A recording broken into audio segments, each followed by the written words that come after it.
இந்த நாளுமாய் கூட நாம் தியானத்துக்கென்று தெரிந்து கொண்ட பகுதி ஏசாயாவின் புஸ்தகம் 55வது அதிகாரம் 6வது வசனம். கர்த்தரை கண்டடையத்தக்க சமயத்தில் அவரை தேடுங்கள், அவர் சமீபமாக இருக்கையில் அவரை நோக்கி கூப்பிடுங்கள். ஆம் பிரியமானவர்களே, இந்த நாளில் கூட அழகாய் வார்த்தை சொல்லுகிறது, தேடுகிற விதத்திலே கர்த்தரை தேடும் பொழுது, கூப்பிடுகிற விதத்திலே அவரை கூப்பிடும் பொழுது நமக்கு நிச்சயம் பலன் உண்டு. ஏனென்றால் 7ஆம் பகுதியில் 7ஆம் வசனத்திலே பார்க்கக்கூடும், துன்மார்கன் தன் வழியையும் அக்கிரமக்காரன் தன் நினைவுகளையும் விட்டு கர்த்தரிடத்தில் திரும்ப கடவன், அவர் அவர்கள் மேல் மனதுருகுவார். நம்முடைய தேவனிடத்திற்கே திரும்ப கடவன், அவர் மன்னிக்கிறதுக்கு தயை பெற்றிருக்கிறார். அல்லேலூயா. இந்த நல்ல வேதத்தில் ஒரு 2 பேரை நம்ம பார்த்துட்டு கடந்து சொல்லலாம். முதலாவது, அவரை தேடுகிற விதத்தில் தேடுகிற பிள்ளைகளுக்கு நிச்சயம் அவங்க என்ன நோக்கத்துக்காக கர்த்தரை தேடி வந்தாங்களோ அதை பெற்றுக்கொள்ள முடியும். புதிய ஏற்பாட்டில் பெரும்பாடு உள்ள ஸ்திரீயை நாம் பார்க்கக்கூடும். அவ்வளோ திரளான கூட்டத்தில் அவரை தேடி வந்து அவர் வஸ்திரத்தை தொட்டாலாகிலும் நான் சொஸ்தமாவேன் என்கிற விசுவாசத்தின் பிரகாரமாய் அவரை தேடி வந்து அவர் வஸ்திரத்தை தொட்ட பொழுதே சுகத்தை பெற்றுக்கொண்டார். 7ஆம் பகுதியை அந்த ஸ்திரீயின் இடத்துல நம்ம கனெக்ட் பண்ணலாம்.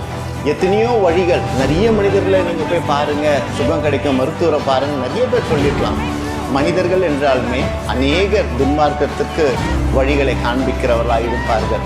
இப்படி துன்மார்க்கமான மனிதர்களிடத்துல அந்த ஸ்திரீயானவர் போய் அந்த காரியம் நிறைவேறாமல் மனம் திரும்பி இயேசு சுகத்தை தருவார் என்கிற விசுவாசத்தில் அவரை கண்டறியத்தக்க விதத்தில் அந்த திரளான கூட்டத்தில் வந்து அந்த ஸ்திரீயானவள் இயேசுவின் வஸ்திரத்தை தொட்டபோது சுகத்தை பெற்றுள்ளார். 2வது ஒரு நபரை நம்ம பார்க்க முடியும்.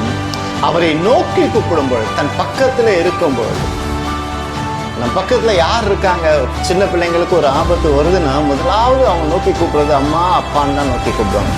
அதே போல் பர்த்திமேயு இயேசு வருகிறார் என்கிற செய்தி கேட்ட உடனே தாவீதின் குமாரனே அப்படின்னு கூப்பிடும் பொழுது அங்கே சத்தம் கேட்குது. அவரை கூப்பிடாதன்னு இன்னும் உரத்த சத்தமாய் கூப்பிட்டு அவன் பார்வை அடைந்தவனாக இருக்கிறான். ஸோ இந்த 2 பேர் கண்டடையத்தக்க விதத்தில் இன்னைக்கு ஒரு குட்டி கதையை சொல்லணும்னு நான் பிரியப்படுறேன்.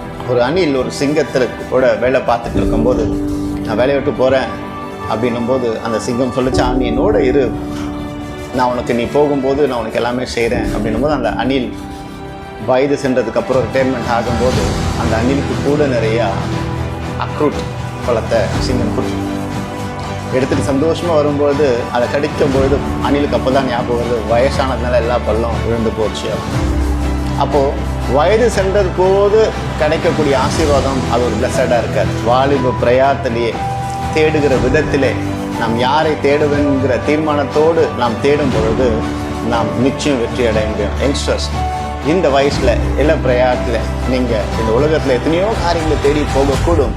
அவைகளெல்லாம் தேடி போகுது, மனுஷையோ தேடி போகும்போது கடைசியில் நமக்கு மிஞ்சக்கூடியது வேதனையும் வலியும் தான். ஆனால் அதே உங்களோட கர்த்தரை தேடி போகணும்னா அது உங்களுக்கு ஆசீர்வாதமாய் முடியும். ஏன்னா 8ல் இப்படியாக சொல்லப்படுகிறது, என் நினைவுகள் உங்கள் நினைவுகள் அல்ல, உங்கள் வழிகள் என் வழிகளும் அல்லவென்று கர்த்தர் சொல்லுகிறார்.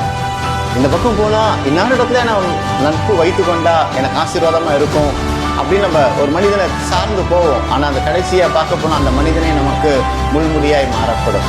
ஸோ இன்னைக்கு இதை கேட்டுக்கொண்டிருக்கிற தேவ பிள்ளைகளை, நீங்கள் யார் இடத்துல போகணுங்கிற தீர்மானத்தை எடுங்க. Decide yourself to whom you want to maintain the relationship, to whom you want to keep the relationship, and to whom you want to continue a relationship. மனுஷனிடத்துலையோ இருக்குமே, ஆனால் அது ஒரு நாள் நமக்கு சோர்வையும் பாரத்தையும் கொடுக்கும். ஆனால் அதே உறவு தேவனிடத்தில் இருக்குமே, ஆனால் நம் வழிகளை கர்த்தருக்கு ஒப்புவிக்கும் பொழுது அவர் நம் காரியத்தை வாய்க்க செய்ய வல்லவராக இருக்கிறார். அப்போது வாலிபம் இருக்கும் பொழுதே, பார்வை தெரியும் பொழுதே வேதத்தை வாசிக்கவும் ஜெபம் பண்ணவும் நம்மளுக்கு ஒப்பு கொடுக்கும் பொழுது முதிர்ந்த வயதில் இந்த வேத வசனம் நம்ம வழி நடத்துகிறதா இருக்கும். கர்த்தர் தாமே உங்களை ஆசீர்வதிப்பாராக.